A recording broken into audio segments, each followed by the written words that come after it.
So now you're reaching out to people like, yo, bro, I got an idea. Yo, bro, I got an idea. They all saying, nah, man, I'll wait until next year. Or, I don't got it right now. But like, man, I do. I'll make the hit. You guys can come with me and we can start it up together. Nah, man, I'm all right. I'm straight. And so now you alone. Now you alone. Bottom. Trying to figure out what you want to do next. And the answer is all in you. Mm-hmm. I was trying to seal a deal just like last week, trying to run plays and run it up like the mathletes. It's in my DNA to have hope and make a way. We back at it again with another episode of Perfecting Progression, man. This one is a special one, but before I make the introduction, shout out to X Hydration. As you guys can see, this episode will be powered by X Hydration. Shout out to Isaiah Green, definitely in my hometown in Michigan, and this one is a big one, bro. Here in Rochester Christian University. This is a childhood friend that I got on the platform for episode 2. I've been kind of looking forward to this episode. Season 3 is just, we taking off, man. We back and better. So I'm gonna introduce him, one of my good friends from since I was in elementary or middle school. I can't remember right now, but we're gonna rap, we're gonna talk about it. Armand Cartwright. This episode will be called Fortress Financial with Armand Cartwright. But man, thank you for being on the podcast, bro. This is a big one, and bro, like, I think this is gonna be a really, really good episode about us talking a little bit about business, your upbringing, kind of going through those obstacles of you kind of going through college, and a little bit about, finding your wife, being in that relationship stage as well, and how we can kind of hone in on what those pivotal moments look like, for you, and how you can probably talk a little bit about everything. So let me not ramble too much, man. Tell the people a little bit about yourself, man, and yeah, bro. Yeah, now first off, thank you for having me. For sure. I mean, I am excited about this interview, man. Yep. It's about this podcast, seriously. But my name is Armand Cartwright. I'm the CEO and founder of Fortress Financial ATM business. And also I'm a great husband, and I be there for my wife at all times. Shout out to my wife, Leah Latrice Humes. Yes, Thank you so much. Shout out to her. Shout out to her. And also I'm a financial architect. I'm an insurance coordinator. Okay. Good deal. Well, as far as, a little bit of your upbringing, I want you to tell the people a little bit about your upbringing, kind of where that started, where you're from. I know I said we are here in Rochester Christian University. This is your alumni. Yeah. So kind of let us know a little bit about your upbringing, where you're from, and then kind of start a little bit from there. I'll kind of guide you through a little bit of kind of probably where I want us to go after that, but kind of let us know, like, where is your roots kind of starting off from? Where did that start from? I'm from the west side of Detroit, 6 Mile. Definitely grew up in Detroit, Michigan. I definitely moved to Oak Park by 5th grade. Yep. That's when I met you, Dior, which was great. Yep. Dior was actually 2 homes away from me. Yep. He lived on the corner where I lived 2 houses down. Yep. And that's where we grew, man. Yeah. We grew up our friendship. We grew playing ball together, football together on the yard. Yep. Riding out on blocks with the bikes all the time. Yes, definitely. And then after that, man, I moved to Bloomfield Hills. That's when I started my whole career of high school and started my career of basketball, being more serious, locked in. My pops had me serious in middle school too, but that was more of my upbringing though, where I came from. Yep. So, and thank you for kind of giving that breakdown. I kind of want to rewind you a little bit, man, and kind of talk a little bit about, the passion of, sports. We kind of met, like you said, I want to say we probably met right around that 5th or 6th grade point, right on the street or whatnot. Me always coming knocking on your door, seeing if you can come outside. But usually, again, like we was always outside. We was either kind of playing football in the yard, we was playing basketball, we was doing some type of racing event in the street. But I want you to talk a little bit about, like, where did that passion kind of come from with you honing in on basketball, you having that mentality of wanting to be better and probably learning from your dad and what he instilled in you. So kind of walk us through, where that passion started and, kind of take us through, like, I guess, like, where it took you from childhood into high school, kind of into college, Yeah. Or not into college, let me not go there, but kind of the more of the youth stage of it all. Well, I had, thankfully, I had an older brother named Arthur Cartwright. Yep. Shout out Art. Yeah, shout out to my brother, man. He was an amazing basketball player. Yep. he was so unique that he went left more than he went right. He knew how to finger roll with his left, shoot with his left hand and right hand. I mean, this dude was amazing. And I used to look up to my brother a lot, man. I mean, he scored 36 points, and I tried my very best to beat that record every single game I ever played in my life when I was in youth. So I used to try to be like my older brother, man. And then my dad noticed that my brother was getting into acting more. So his decline in basketball was my incline. So my dad was like, well, I think my youngest son likes basketball a little more, so let me just feed into it. So my dad really fed into that. We watched basketball games together. My favorite player obviously was Michael Jordan. We can have any debate. I never knew that. Oh yeah, my favorite player was Michael Jordan, man. And then my second favorite player, which a lot of people will have some criticism about, was Paul Pierce. Really? Oh yeah, 34, man. You know, the truth. But he hit a whole bunch of buzzer beaters, athletic guard. I really like watching him play. But yeah, no, Paul Pierce, the way he can control the game as he was playing slow and everything, I really liked, because I wasn't a quick player. I had a good first step, but I wanted to learn how to play like Paul Pierce and Michael Jordan. Different mix, but the aggression of Michael Jordan, but the smoothness of Paul Pierce together. But going back to my brother, man, he inspired me the most. And when my dad saw my inspiration about basketball, man, he had me on the court every single day. Before games, after the basketball games, like, he had me on the court every single day. And so when I met you, I already had that drive a part of me. And then my dad, he was so happy to meet you, because he was like, okay, I'm gonna work both of you guys out. So now me and Dior are outside in the backyard shooting 1,000 shots the whole time. But that created that drive in us, though, for sure. That created the drive, but that created a mentality as well. I think we put ourselves in a situation where we was trying to be better than the next man. You know, you was trying to be better than me, I was trying to be better than you, but we was competing every single day, man. So I'm like, again, bro, I appreciate you kind of walking us through that story.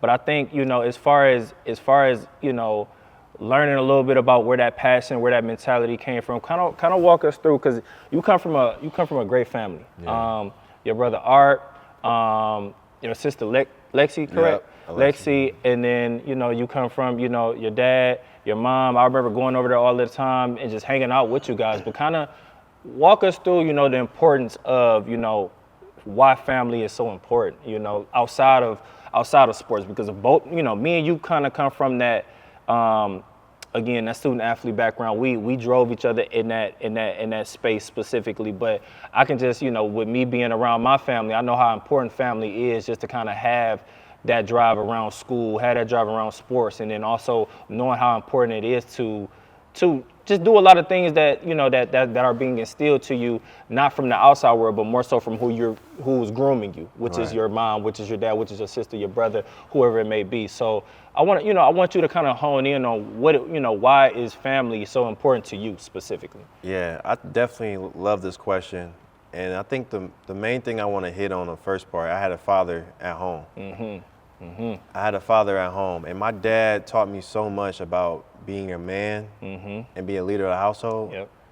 And I see my dad become an entrepreneur and a multimillionaire. And the way he did it was when I see him stay up late nights. He used to burn T-shirts late nights, and I used to sit there as a kid and watch him do it. I used to sit there as a kid, watch him shoot photos of kids and put them inside ornaments and put them inside bags and make faces of bags and burn T-shirts and burn bags every single night, staying up to 3 a.m. and then have to wake up at 6 a.m. to drive me to school or to make breakfast for us in the morning or just to be a dad and just play around with us. So seeing that as a kid, most definitely made you respect my father more. And then on top of that, he'll come home from being a teacher after being an entrepreneur and a teacher. Didn't know that. Yeah, he used to be a teacher too. Did not know that. Yeah, he used to be a teacher too, man. And so on top of that, had 2 jobs, come home, be a father, and then still have to do my homework with me. You know, he showed me how to be a man. And I really highly respect him for that.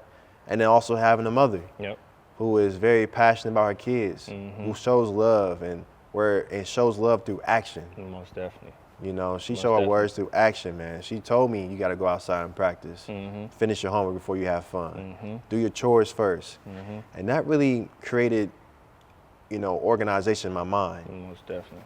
To complete one thing first, and whatever you start, you got to complete. And my mom really was the anchor for that. And I really loved her for that. And then also have my brother and sister who taught me how to have emotions, feelings, to be with them all the time.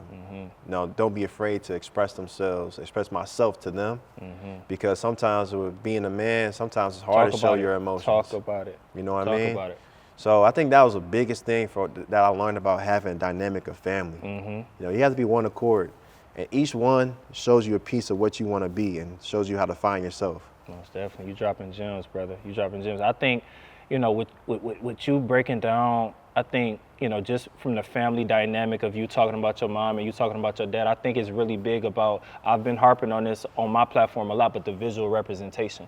That's really, really big. Not only is it big just within our community, but it's a blessing for you to have your dad around. I like how you started off and talked about that, because it is what it is with statistics. You know, a lot of our friends, they might not be in a two-parent household. So to be a black man, an African-American man, and have that two-parent household is definitely a blessing to see that, and to be, just to learn and have certain things instilled in you that others might not. So you kind of have a upper hand compared to other people who are in different type of positions. But I do think just from a family dynamic standpoint, the visual representation is very, very important. And then I also like how you talked about the emotional, I guess it's the emotional intelligence. I was really about to talk about just being a man.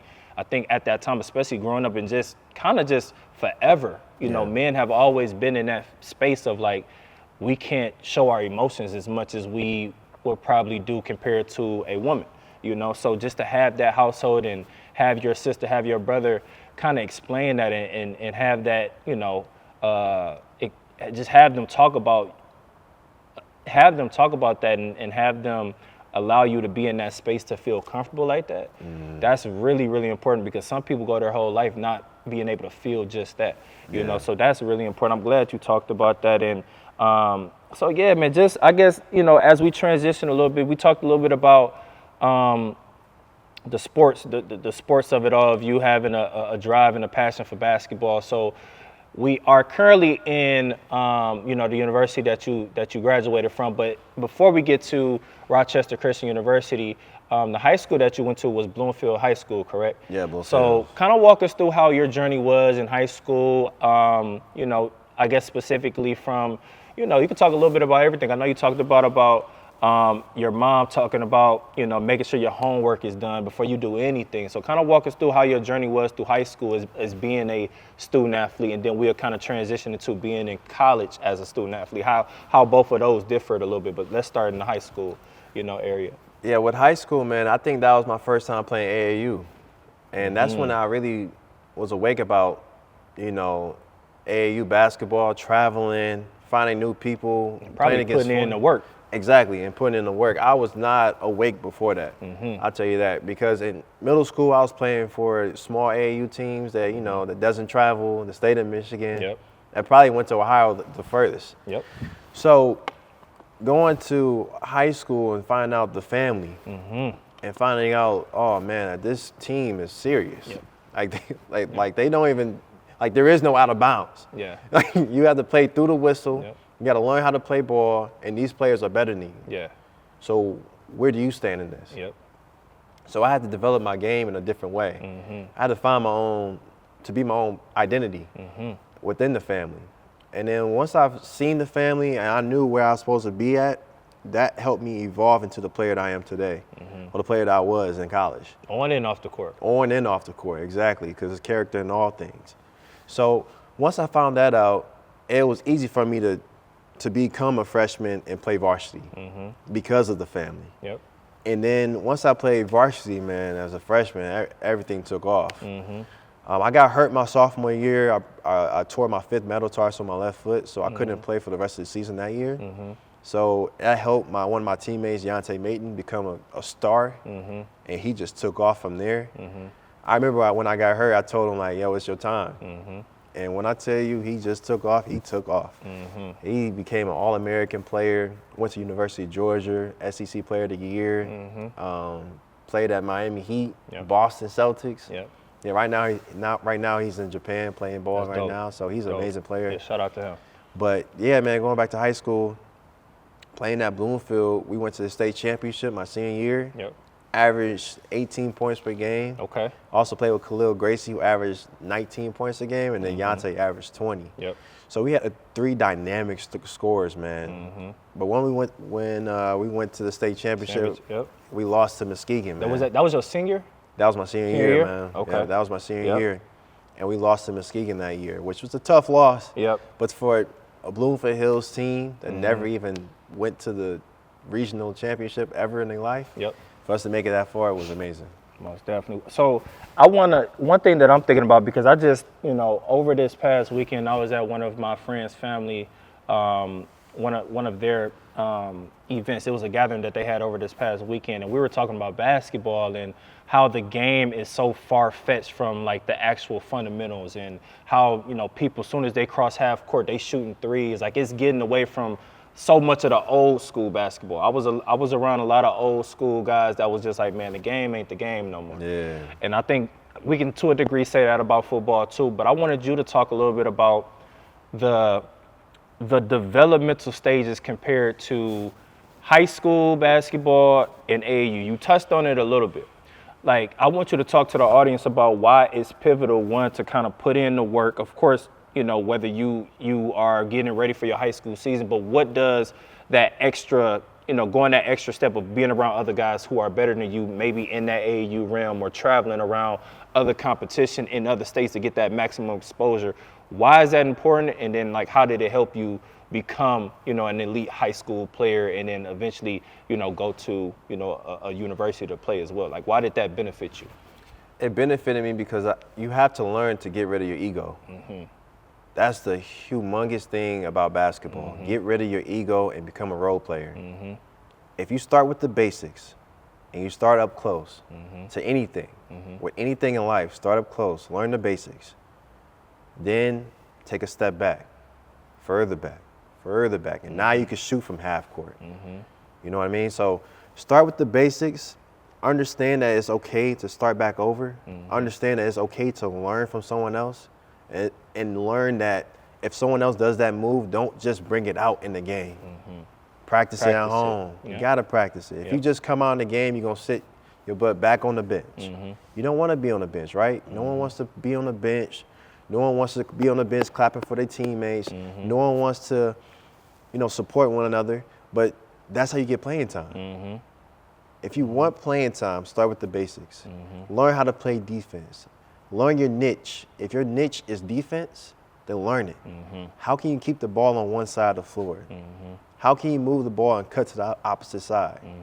How can you, if you're away from the ball, how to get the ball? And guess who's the best player to do that is? Who? Steph Curry. The person who shoots half-court shots. The person that can shoot farther than anyone in the world. He knows how to play without the ball, even though he's a point guard. And guess who's the second one? Allen Iverson. Allen Iverson, you gonna say? Allen Iverson. They took him off the one and moved him to the two. He learned the basics. You have to learn how to play without the ball. Once you learn that, playing with the ball is way more easier. And I think one thing that you getting at too, I think one, like you said, the repetition is very, very important. Getting in the gym, practicing on your skill set, learning what your skill set might be, and then sharpening it as much as possible. But also getting in that film room. I don't know if I would want you to talk about it a little bit. I'm pretty sure basketball players, y'all get in that film room. It's a little bit of a different dynamic because y'all on the court is more up and down. Y'all probably going over sets. As far as like they plays, out of bounds plays, whatever it may be. You got me kind of being analytical right now.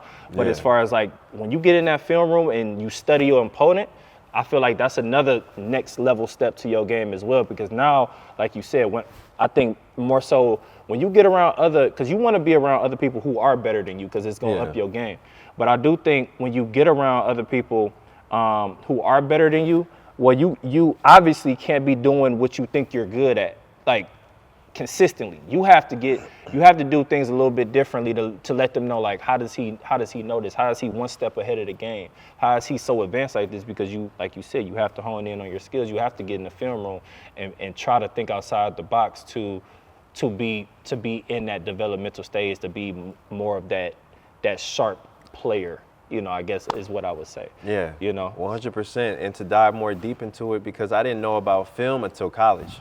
Yep. Oh, really? I didn't know about film till college, man. I know they had huddles at that time of when we was in high school, but huddles was more for football players than basketball players because we couldn't even have access to it when I was in high school. Yep. So when I hit college, that's when I really got into like synergy and film and I was like, wow, like I missed out on so much. Yep.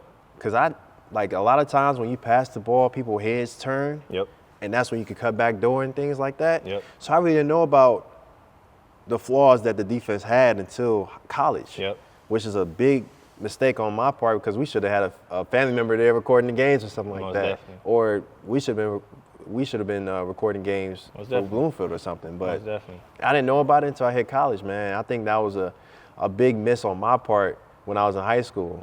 But watching film can definitely change your perspective of the game. Oh, most definitely. With education and everything. Most definitely. And speaking of education, man, so we talked a little bit about you being at Bloomfield Hills, correct? Yeah. And you guys going on a championship run, your senior season. And, as you are getting ready for college, before you're getting ready for college, I guess, kind of talk a little bit about that educational importance. Like what were you kind of gearing up for, I guess, to study in high school or study in college? Did you have that mindset of knowing what you wanted to do? Because of course, we're gonna get to the point of you talking a little bit about your business, Fortress Financial. So sometimes, not even sometimes, all the time, I've been harping on this a lot. A lot of journeys are never just a straight line. Nothing is never, linear. Yeah. So, with us talking about sports, I want to make sure that we hone in on the educational piece as well, as far as like where were you at in that stage, as far as like getting ready for college, and I guess you can kind of talk a little bit about like, did you kind of already know like what you probably wanted to major in before going to college? Like, where were you at that point? Not at all. I was never 100% what I wanted to major in college. I think even at that time in 2014, that schools weren't really that serious on showing you what your major was. I think they more focused on ACT and SAT and you passing it. I did not know what I wanted to be a part of, what major, what minor. When I did get to college, I was really just like, what do you guys got? Yeah. But before you go there, would you say your dad was an influence to a degree, as far as like him being a businessman, kind of trying to figure out like what you might want to go into college, or were you like specifically like, I kind of want to figure it out on my own? I kind of want to figure it out on my own because part of me wanted to be like a pastor. Part of me wanted to be like a engineer, or part of me wanted to be part of the science realm of things, like a science major. But then also I want to be a lawyer on top of that. So it's like, it was so many ideas that I wanted in my head that it didn't really hit me until later on what type of major I wanted to be in. And so I know we kind of talked a little bit about it, but you eventually found your way. Was it in? So what did you major in Rochester, Chris? Was it business? Yeah, business management, and my minor was accounting. Okay, so kind of walk me through like what kind of led you to selecting that major? What brought you to wanting to be a business major and kind of minor in accounting? What was the spark about that? The spark about it is because I was really good at math. So accounting was the automatic. I'll take that as a minor. I didn't want it as a major, and then they told me here that they didn't have they did have a ministry program here.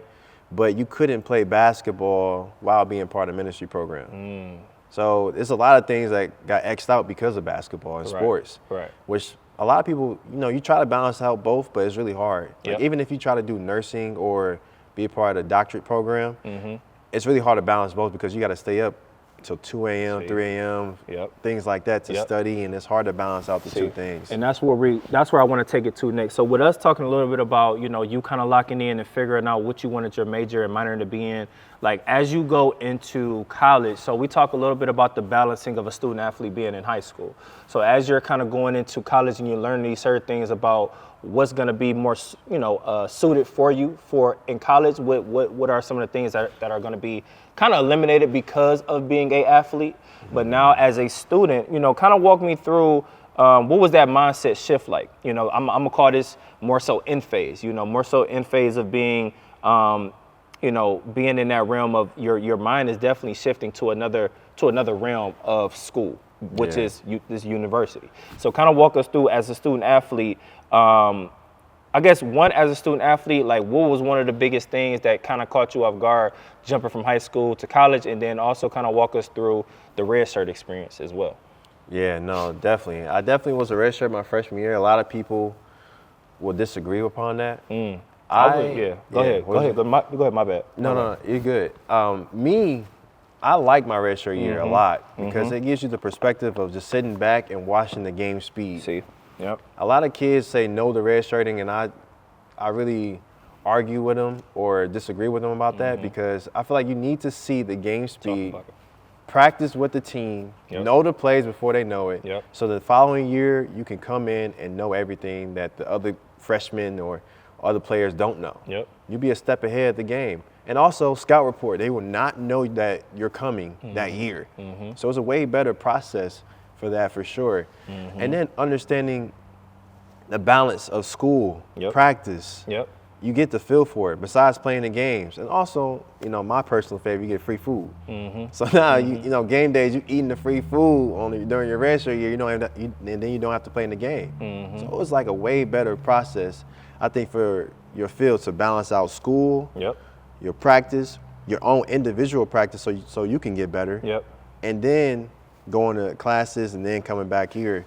I think it's just a better balance for you. It's the time management. It's the time management and the patience is what you're talking about. What I'm a hone in on, because I think we kind of sharing some synergy and some similarities here. I redshirted as well when I went to college, when I went to University of Minnesota. And I remember you probably can share this as well. It could be a little different, but I think just kind of shining. This is the thing, like when you're kind of in a different realm, when you're shining in a different realm, specifically the realm that I'm talking about is high school. And then when you go to a different realm, especially if you don't have knowledge around red shirting or what that might look like, it's almost like, man, I'm just really just ready to be out on the field. I'm ready to just, showcase my skills. And red shirting to a degree can feel so diminishing almost to a degree, and I think I felt that as my freshman year because I was coming from a big senior season from high school, and now I'm kind of going to a university and I'm putting in the work, but I looked at it as maybe I'm not that good, and I wasn't that good, and that was like a mental and physical check of like it's time to put the work in. It's time to do kind of what you said of this is a time to really sharpen my game. So when I come out the next year, which is my redshirt freshman, my sophomore year, I can be on top of things that other people might not be on. So I love that you talked about that red shirt. I mean the game of basketball and football is a little bit different probably nowadays because you got NIL in place and red shirt. I think you might have a few more. You have a few more games before you actually burn your red shirt. Back when I was playing, it was more. As soon as you get on the field, your red shirt is gone. And I think now with football, I think you can play about 3 games before, or it might be more than that, before you actually burn it. But that was a really good point and some gems that you pointed out on the red shirt. Go ahead. Now let me ask you this. Did that create a drive for you? Most definitely. Yeah. Most definitely. Because I think the individuals like how we are, we come from a, especially your environment. You as far as like you said, from your youth, what your dad instilled into you, it's already going to be a burning passion of you got to compete, you got to work for it, and if you're not in that gym getting it, then it's just not going to come to you. It's not a handout. You got to work for it. So when you get to a next level and you think that you kind of already that, it's another kind of smack in your face a little bit of like you got to put more work in. It's my favorite player. It kind of caught me off guard when you said Michael Jordan and Paul Pierce because I was so much of a Kobe guy. I don't know why I feel like we had conversations about Kobe a lot, but Kobe was just one of my like when we talk about action, that was one guy that I can really like mentally like look at on TV and be like, man, he walking about it, he talking about it, and I want to be like Kobe. Putting that work in. He putting the work in. And we visually saw it during that time Exactly. of us growing up. Yeah. Exactly. So, man, yeah. So what you was talking about, or what we kind of was hovering around was time management and patience, and it's important for athletes, whether you're in basketball, whether you're in football. Understand that your time is gonna come, but as your time is gonna come, don't be just sitting on your ass. You got to make sure that you putting that work in, and when you put in the work in, things will amount, to what you're looking for them to be. Never things are gonna come easy or a handout. But also, Armand, what I wanted you to talk a little bit about is, as we talk about time management and patience, with schooling a little bit, I wanted you to talk a little bit about, like, did you feel any difference from high school to college with balancing schoolwork or, doing things off the court where it was just like, okay, I got to be on top of this stuff so I can really do the things that I truly love, whether it's on the court or whatever it may be with other hobbies? No, that's a great question too. I feel like it was already enrooted in me from childhood. Yep. My mom was always on top of me. Chores, AAU, basketball, chores, homework. Yep. Homework done first. Yep. AAU, basketball. Yep. Eat. Seriously though, it was instilled in me at a young age. So from high school, you have 2 sports, and school, and chores, and homework. So you had so many things going on in high school. So when I got to college, all they gave you was a syllabus, and they said, yeah, we got a midterm and a final exam, and you got some homework assignments here and there, and also you don't have to go to school. Like, there's certain classes you got on Mondays, Wednesdays, and Fridays. So 3 days out of the week besides every day. So I had a lot of freedom. That I had a lot of time to come in here and hoop and learn my game more and learn about myself more, which I really didn't know myself until college. To know myself even more about that. So, yeah, no, definitely my mom instilled that in me at a young age for me to learn that in college. But the school system that I was in, it was definitely a different experience for me. I had to learn how to, with these classes, they was higher up. You had to make sure you're still on the schedule of studying, reading the book, make sure you're ready for the midterm, make sure you're ready for the final exam, because you have time to leave those things alone. Exactly. You have time to don't worry about it and everything. But if you really want to be at your highest potential here, and also here, you have to have everything organized, for sure. I love that. I love that. Accountability. Accountability. What's up, everybody? My name is Armand Cartwright. I'm the owner and CEO of Fortress Financial. I help people build up their businesses from the ground up. I would love to help you build up your ATM business from the ground up as well, to help find locations, to help you know about the surcharge fee, and so on and so out. So please let me know if you have any questions, comments, or concerns, and follow me on ACE__34. Talk to you soon. I love that, bro. And also, one thing I wanted you to talk about, I don't know if you touched on it, but was there any, highlighting moments surrounding challenges and roadblocks at all when you entered college? Like, was there one moment where you was like, man, this is a big challenge, of me, like, getting over the hump? Maybe you kind of already mentioned it a little bit, maybe, but I just kind of wanted you to talk a little bit about challenges and roadblocks as well, if anything kind of comes to mind. Yeah, I think the biggest challenge in roadblocks was for me to know my role once I start playing. So we had this player named Angelo Griffiths. We all called him Los. And rest in peace to him. But he was the best player I've ever seen. Like, he was averaging 30 points a game here. And so he scored like 1,000 points in 2 years. He was a bucket getter. But he was going to be there when I start playing. So I'm like, where's my position? Yeah, where do I fit in? Because he's a main guy. We already have a point guard. We already have a shooting guard. We already have a power forward. So where am I? I'm only 6'2", and we have 2 good guards there. And Los was the main player, so he's not going to leave. Jalen, I'm not a big man. And we had point guard and a shooting guard. So what's my role? And then when I got to play, I had to come off the bench. Now, the ego check. The ego check. I had to check my ego again. Would you say that was a challenge? That was a challenge for me. I'm like, well, I worked hard. Coach knows I'm a good player. Coach knows I can score the ball really well. I know the plays. I know how to play defense. I was a hack, but I knew how to play defense. But where's my role, Coach? But then he said, be patient keep working, put your head down and keep working. And when you out there, support your teammates, and that's what I did. Yep. But when you look down the stat sheet, when I did start playing, I had starting minutes, but came off the bench. Yep. Averaged 10 points my freshman year. Low still averaged 30, and I was the fourth leading scorer there. So the confidence grew once I found that out. Yep. But always having an ego check and knowing what your role and playing off the ball and knowing that your time will come is huge. Most definitely.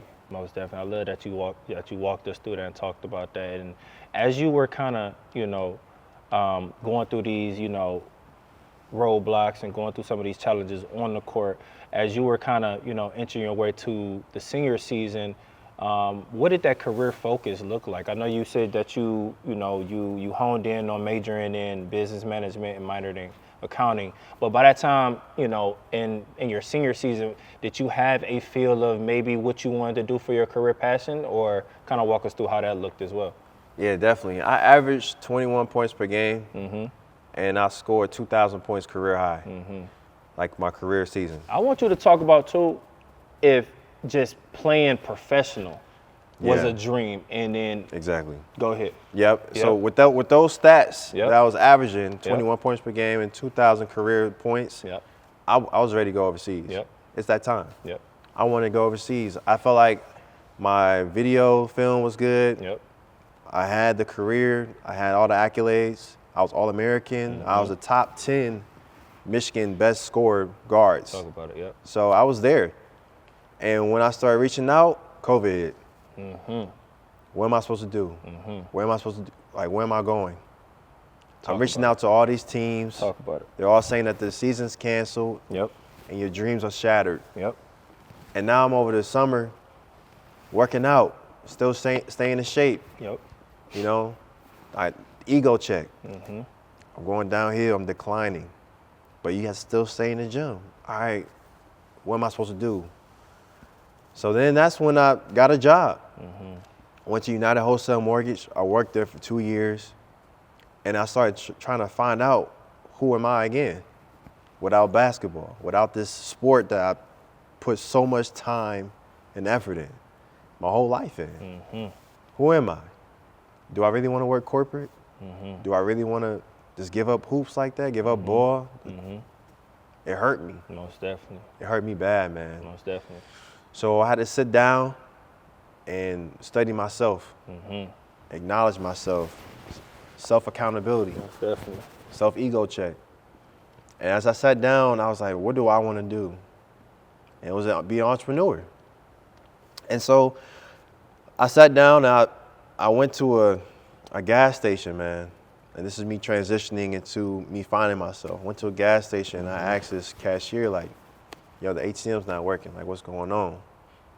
I need some cash out of it.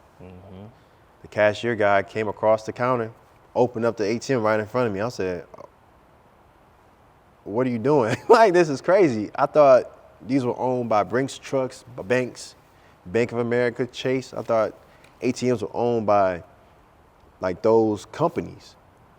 And the guy was like, nah, any company that has an LLC EIN number can own an ATM. So I was like, so you saying I can own it? Like, I can get an LLC and EIN number? He said, yeah. All you gotta do is call this number. So I called the number, and the company that you guys may need is called Cardtronics. You also can call ATM Depot as well. So these are two websites that you can go on to find out how to own an ATM business. But that's how I found out about owning an ATM business.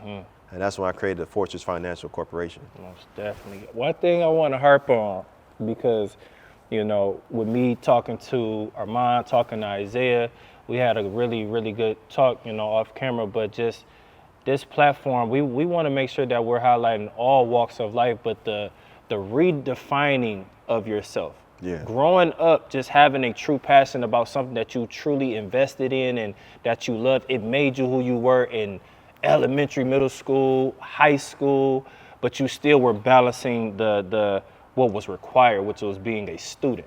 Yeah. And you were excelling at a high level of being an athlete. And, getting to that point of what we all want to do. We want to play professionally. We want to go to the NBA. We want to go to the NFL, and we most definitely can. Like, it's tangible.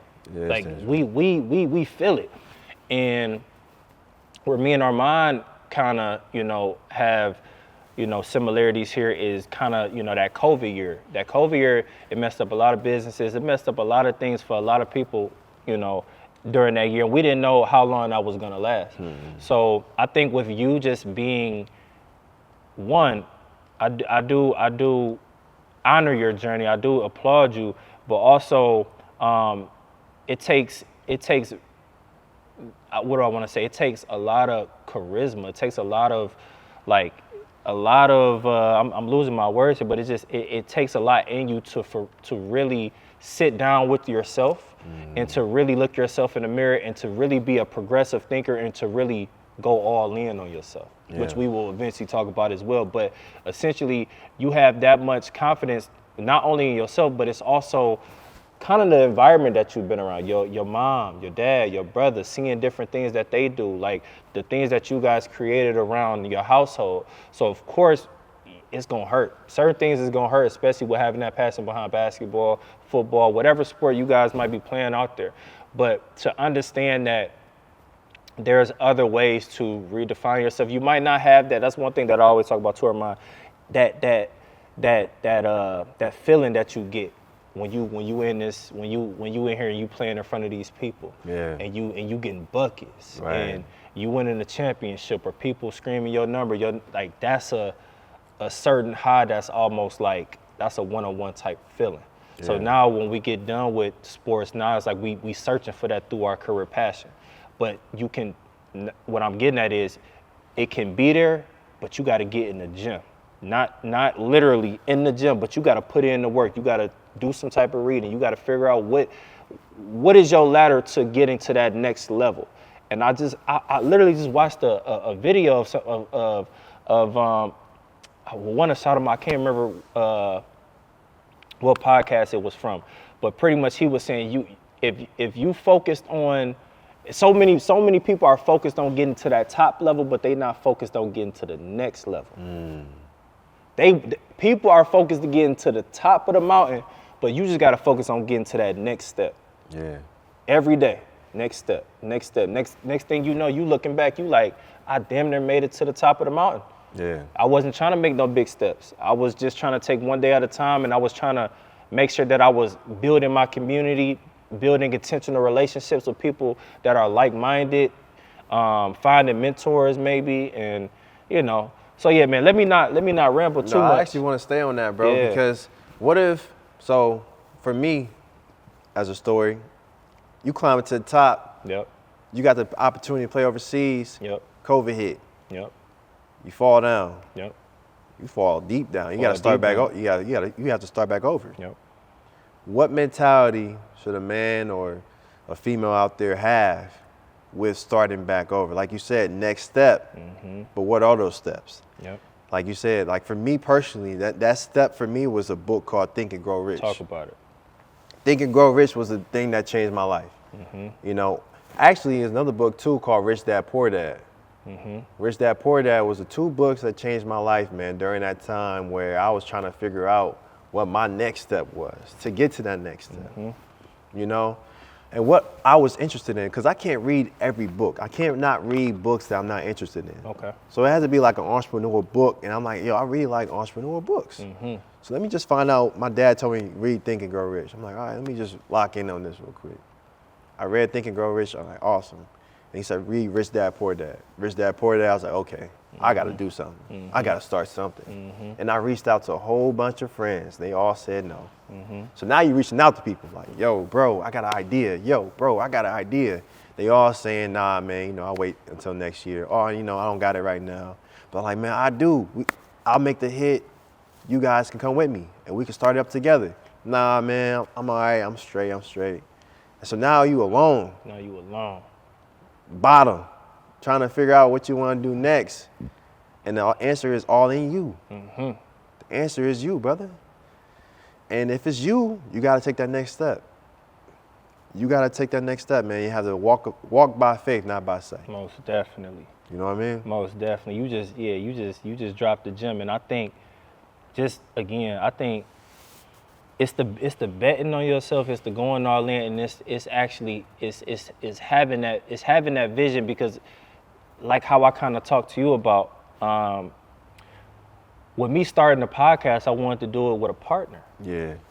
Yep. And things didn't work out that way, and I was still sitting there like, man, like, I got the idea, I got the vision, I know exactly how I want to do it, and I know how I want to make it impactful through other people, through other entrepreneurs, through other creators. And it was just more so like, you got to go right after it. You got to just start it. You know, you are the answer. And if you really truly believe in that, you really just got to start somewhere and go from there and invest in yourself and figure out ways how to do that, whether it's through books, education, whether it's through intentional relationships, connecting with people. It's a lot of different things that I could talk about, man. But yes, like that right there was a really good segment, and I'm glad that you talked a little bit about that. And also, as we talk about, what I wanted you to talk a little bit about too is being intentional with relationships, because now, you know, I'm gonna kind of have you talk a little bit about, finding your wife, finding your pursuit of a partner, but kind of walk us through why is it important about being intentional with the relationships that you develop and you create, and then we'll kind of go into, eventually finding, the love of your life, how does that look, Yeah, I think the biggest thing about relationships is that the key factor of it is learning how to communicate. And I learned how to communicate through sports. Being a leader of a team, people have different emotions, and you have to talk to people differently. I like that you said that. Okay. You can't talk to everyone the same. Yep. Everyone likes to listen in a different way. Most definitely. With a different voice. Most definitely. With that, I was able to build relationships of people who like to listen and learn. I like to learn how to study people. So studying people is a humongous thing in business, in friendships, relationships, marriage. It's huge. So that's where I really took from sports into the real world, in business and relationships. And you never know what that person may become. So even if you think that they won't have like a purpose in life, or you're like, man, he's not gonna be nothing, in the future. You don't know that. You don't know that. So build a relationship with anybody that you see that can potentially become something. Talk about it. Which that can be anyone that you cross paths with. Talk about it. So anyone I pass, I gotta know. Most definitely. And I think the next level to that, I like what you said about how sports helped you, articulate, maybe helped you with your communication skills. I never looked at it. I do think sports did help me with my communication, but I do think being in more of a, depending on your work environment and your work setting, that helped me more with being articulate, with getting my point across to different people. Now, in the sports setting, you're around primarily me.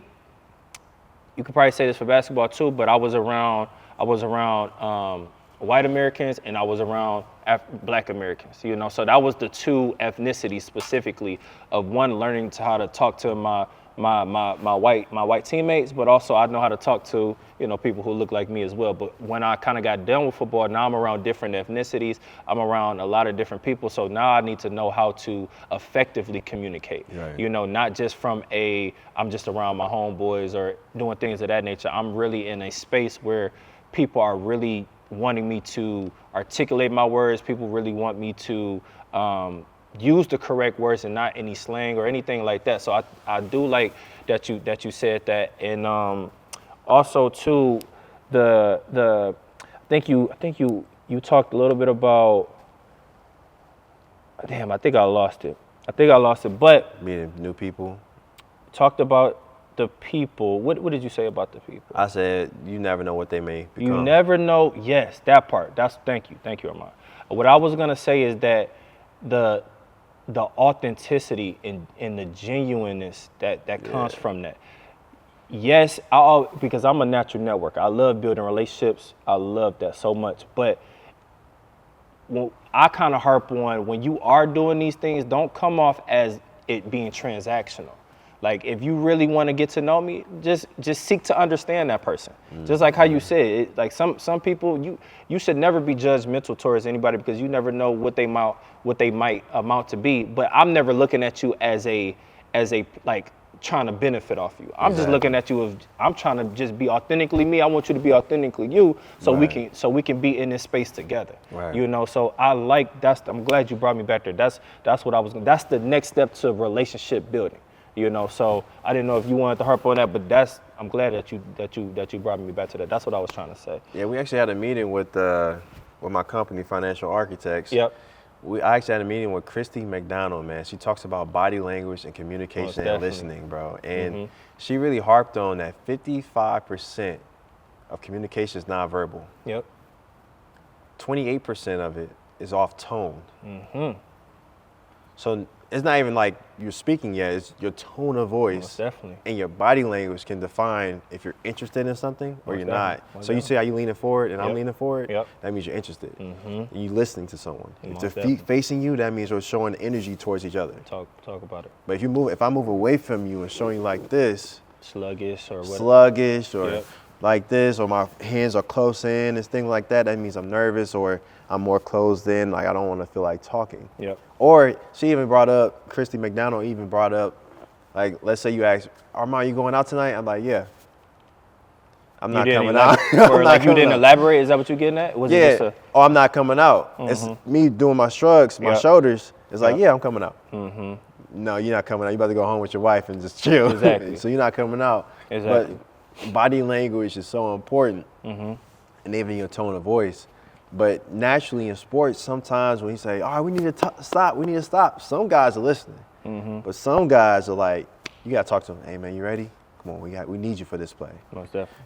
Tone of voice. Most definitely. Some people listen to that. Yeah, let's go. We got this. Some people are like, yo, you ready? Because I need you. Most definitely. Pick and pop. I got you on the pop. Most definitely. Like those things like that. So, you know, and I'm glad that you talked a little bit about that. What I want you to talk a little bit about now is, you know, as we talk about, you know, like when you talk about, you know, who you need, people in your corner, you know, intentional relationships, like walk us through as a married man, a newly married man, walk us through the pursuit of finding your partner. Like, one, you could talk a little bit about how important it was to you, but how did that journey look for you to come across finding your wife? Yeah, I met Leah Cartwright now at a coffee shop, actually in Rochester Hills, so right down the street from where we are now. Okay. When I met her at a coffee shop, I saw her through a window and I said, ooh, she look good. Most definitely. And I waved at her. She waved back, and I went in there and talked to her for 3 hours. 3 hours, Armand? Probably longer than that, honestly. Longer than that? Okay. But I ordered to-go sushi from across the street. Yep. And I forgot all about the sushi. I never went back for the sushi. Okay. I sat there with her for 3 hours, and the conversation that we had was more than just, how are you? How are you? What you doing? What you doing tonight? Let's hang out soon. It was more spiritual connection. You know, how are you mentally? Yep. You know, what's your family dynamic like? It was a way deeper conversation than I ever had with any other woman. So then I was like, this girl's a little bit different, and I really enjoyed it. Yep. But I walked away without receiving her number. But she DM'd me when she was ready, which was like 2 months later. Yep. And when she DM'd me, then we took off. Yep. But it was an intellectual conversation that we had that made me love her, that made me really enjoy her, that she was connected to me spiritually and cared about my spirit, cared about my mind more than what I'm doing in life. You know, she was able to sit through the struggle with me and understand that I'm growing. Most definitely. You know? Most definitely. But that was when I found out that I was in love with her. Most like, that was me finding that connection.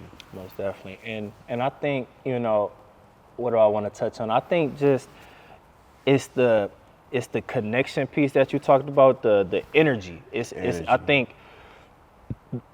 think when you come across certain things that you haven't come across before, it makes you wanna, you know, like, you know, seek after it a little bit more, do a little bit more digging. As far as like, man, I never felt this feeling before. Like, this could be for me. you know, Exactly. and I think when you kind of go into that space, that is a vulnerable space for you to be in, because now you're doing that with another person who might be feeling the same way, but now it's just giving you guys the space to really flourish and understand each other as you guys are working up to whether it's marriage, whether it's, you know, a relationship first, whether, you know, the next step is getting engaged and then getting married. So it's a lot of steps that goes behind that. But now I want you to talk to us about, you know, this is a new segment that I'm doing here on the Perfect and Progression podcast. I'm calling it the all-in moment. So pretty much the all-in moment is kind of focusing in on what that space or what that time looks like for you, whether it's dealing with your business, you know, whether it's dealing with marriage. In this scenario, we talked a little bit about both, about business and, you know, you getting married. So kind of walk us through, what did your all-in moment look like for you when it came down to, you know, getting on one knee, moving forward with getting married, and then also moving forward with being an entrepreneur with with Fortress Financial. Yeah, no, definitely, man. I appreciate that question too, because I love this question, because when you decide to go all in proposing to business, you want to make sure that you're a team. Yep. It's all correlates with each other. You have to understand that you and your wife are one. And if she's not all in into your business, into your life, into your culture, into the family that you want to build in the future, because those things should be discussed beforehand. Most definitely. Understand? So the communication between y'all two should be clear and concise. Clarity, no confusion in anything. That's when I knew that I was all in. When she understood the culture that I wanted to have in my family, when she understood my business aspect, she knew my business aspect of things. So even if I left this earth, she knew how to run it. She know my family dynamic. She know my business dynamic. She know my company. She knew everything that I was comfortable with knowing, but also she knew me, how I communicated, how I listened, what I needed, my faith, my religion, what church we go to, and what we gonna build our family around. She knew that, and that's when I was ready to get on that knee. Most definitely. And I was ready to propose, because the communication was there. The family dynamic was there. The understanding of each other was there. So there was no question about nothing. And when I had no question, I got on a knee and they had no answer back to it. Answer, bro. That's a great breakdown. I love that answer. That was great. Appreciate you. No, for real, that was great. Appreciate you. That was great, bro. I got to get that some time. I got to let that sit for a little bit, bro. That was great. But no, I mean, as far as the transition into, you know, I know you talked a little bit about everything, but as far as the business, her knowing the business, her knowing the ins and outs of the family dynamic, but walk us through, what was your all-in moment? How did that look for you with wanting to be, I think you said it a little bit earlier on in the podcast, but walk us through how that all-in moment looked for you as wanting to own your own ATM business. Me owning the ATM business was definitely, like I said, I was on the bottom. And I reached out to friends, family, loved ones. They all told me no, man. So I'm like, you know, what can I do? So I called a number. I called them and I just received answers. You know, build out a blueprint of how much the ATM costs. LLC, what do I want my name to be? EIN number. Talk about it. Then they said business bank account. I said, all right, I got to get a business bank account. How do I do this? I walked into the bank account. They said, the business bank, and they said, well, we can't give it to you. You need an LLC EIN. I said, well, all right, now I know what I need. Exactly. So I went back, got an LLC, got an EIN. LLC is only $25. So if you live in Michigan, talk about it. It's only $25 for you to get an LLC, right? If you want to pay annually, it might be a little bit more, but $25 is it for your first time payment. EIN number is for free. Now, business bank account for free. All you need is an LLC and the EIN to get your business bank account.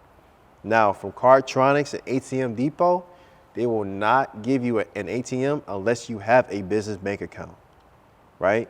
So you need an LLC, an EIN, a business bank account, and a location before you order your ATM. The hardest part is to get a location, right? So find a location. How do you find a location? You can DM people, but they won't trust you because it's through DM. Okay. I tried that. I reached out to thousands of people through DM. They did not trust me until I showed up in a suit or a tie or my business name on my quarter zip. And I've showed up in person with a contract and an offer letter. The contract shows them that I'll give them 15% of my net proceeds. If I give them 15% of my net proceeds, they might be a little bit interested, just a little bit. And then if they're not interested, go up to 20. My highest is 30%, and I'll cut them off. But once they sign a contract, then you have an official contract to get an ATM inside their location, and then you can send all the information that you have, the LLC, EIN, business bank account, the contract, to ATM Depot and Cartronics. Once you send it to them, they will ship out your ATM in 2 weeks. How much is the ATM? It's $2,750 for a brand new one from those websites. Let's say you don't want a brand new one. If you want to use one, it's way cheaper. It's $1,000, but you don't know how it may be. It might be broken down. The key might not work. So test those things out when you first get your used ATM. Those things are very important to have. So really find those locations. And also, what's a good location for ATM? Great locations are dispensaries, convenience stores. I would say stay away from nightclubs unless they're open every day on the weekends. Now, if they're not open every day on the weekends, it's kind of tough because you only open Fridays and Saturdays. But if they open every day, then I say that's a great location. But high cash volume. If they have a high cash volume, put it in there. If they don't have a high cash volume, think about it. Think about what some things that you can offer them. Card processing fees are high, so offer that. Say, hey, this ATM can get rid of card processing fees. We can help manage your card processing fees by having an ATM in here, especially for barbershops. Barbershops nowadays been leaning towards Cash Apps, Apple Pays. But if you want your cash instantly, they take money away from you. You don't want that. They're making a lot of money in one day. So they take out a big chunk of their money every day. So to move that problem away from them, get an ATM. When they have an ATM, they get their money instantly, besides later. So those are some key factors that I've been learning, man, from me currently having a couple ATMs up and running my own business. Armand just gave y'all the step-by-step process of how this looks. I'm harping on this because this is, people will be rewinding this piece because it's been many times that I talk to Armand and I'm like, man, like you kind of got to give the sauce. And he always talking about like, man, I'm always giving the sauce, but people just don't be listening. Yeah. So I'm glad that my brother came on my platform so we can educate other people who might be interested into getting into this type of entrepreneurship. Because honestly, this is a great way for passive income. Yeah. What he just gave right there was something that I'm going to look into as far as like learning more about what you do and you being a founder, an owner of your own ATM business. That what you're giving right now is game. And I think one thing that I wanted you to talk about, because you already hit it on the head. I wanted you to talk a little bit about. Well, you talked about the locations that, as far as like where ATMs would be good at, but as far as target audience and Fortress Financial's next adventures, I guess the target audience will fall into the locations, but right. I'm just picking your brain now. Yeah. So walk me through, like, is target audience and locations, is that the same thing, or kind of? I feel like that might be the same thing, but it could be. Yeah. It definitely could be. Your target audience can definitely be those locations, for sure. But also it can be the people that you meet, right? The people that you meet throughout your whole life probably know somebody that has a business. Right. So keep in mind, always go back to family, friends, and loved ones when you're trying to find a location for an ATM. Go back to family. Go back to friends. You know somebody. You know somebody with a shoe store. You know somebody with a barbershop. If you're a brother or a white person, you definitely know somebody who cuts your hair every single day. Yep. Even for females, y'all know a hairstylist. Y'all know a nail salon, they need cash. They want cash. Even at the Chinese restaurant, you know why it's cheaper to pay in cash than a card? Because they need to pay the card processing fees for it. That's why they upcharge if you use a card. Yep. But if then you have an ATM in there, then it's good. Now, I got a question for you, Armand. So I remember you were talking about like getting a brand new, so you pretty much talked about brand new and probably used. The brand new one was around like 2,700. Yeah, 2,700. Is there? Because I know a lot of people when they look into this, they probably are thinking about like extra things that you probably aren't missing. They're like, okay, 2,700. Maybe we can do that, but it's probably some other things that might be tricky that Armand didn't mention. Yeah. So is it more things beyond the purchasing of a brand new or getting a used one, as far as the money that needs to go into the ATM? Like, how does that stuff look? So now we're talking about the finances part of the owning ATM, which I love talking about. Yep. So once you purchase the ATM, right? You purchase the ATM, it gets shipped to the location in 2 weeks. Yep. If it's used, you automatically get it on the spot. Yep. It's an easy cash exchange. For the item, cash, right? Once you have the ATM, you're like, all right, how do I refill it? That's a big question. Yep. How do I refill this ATM? You put the cash, your own cash, into the ATM. How do I make money if I put in cash in it, right? Off the surcharge fee, which could be whatever number you want it to be, it could be $4.75. That's my surcharge fee that I personally do, because I do $4.75. Some people do $3.25. Some people do $3.75. You guys used one before. You already know what the surcharge fee is. You get majority of your surcharge fee sent to you. The Cardtronics, ATM Depot, the companies that you buy it from, they only take 25 cents off of each transaction. So if one person uses it, since mine is $4.75, they only take 25 cents from that one transaction that person used. Yep. So that's the best thing to do. So let's say you start off with an ATM. I usually start off my ATMs with $2,000 in it, right? So you did $2,700 to purchase it. I used $2,000. So total is $4,700. You put $2,000 in there. By the time it gets back into your account, you get all the net proceeds, the profits, the $4.75 in the transactions, all back into your account the same day. So now you still got the money to put it back in there. So the owner might call you and say, hey, the ATM's out. How can I refill it? You drive up there and you refill the ATM at that moment. Now you still got the profit, right? And now the owner can choose that if they want their net proceeds bi-weekly, weekly, monthly. Usually I do monthly. So the profits can come into me and then I can just count them up at that point. Give them 15%, 20%, 30%, depending on what location I'm in. But you can get all your profits the same following week, right? Or whenever the cash go out. So whenever the cash go out, those profits, those net proceeds, all those things come right back into your account the next day, as soon as the money go out. But it goes back into your account electronically. Some people think, oh, it gets back in your account cash-wise. No, it goes back into your account electronically. Yep. So the whole transaction is electronically. Cash, you put in, ATM dispensers out, gives the customer the money, electronically goes back into your account the next day.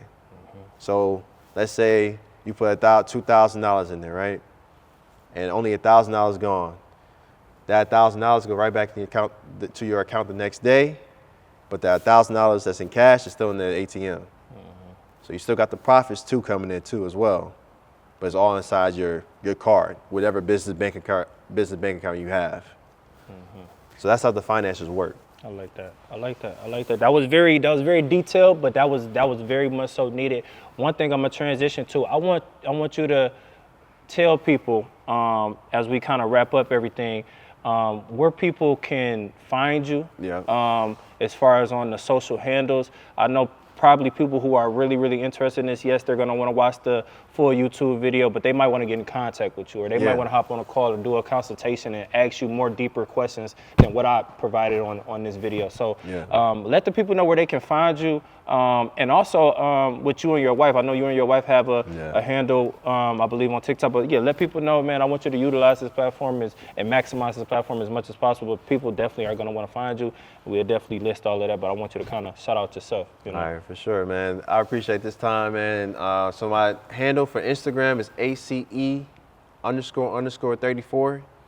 My wife's Instagram handle is Leah Lux, LEAHLUXE. And then on TikTok, if you guys want to follow us on TikTok, it's called The Right Couple. So the WRIGHT couple. And then you guys can find us on TikTok, posting our content as well on there. So those are things that you can reach me at any time for any questions, comments, or concerns that you may have about ATMs, about relationship questions, about anything. I'm happy to be a guide in any way, you know.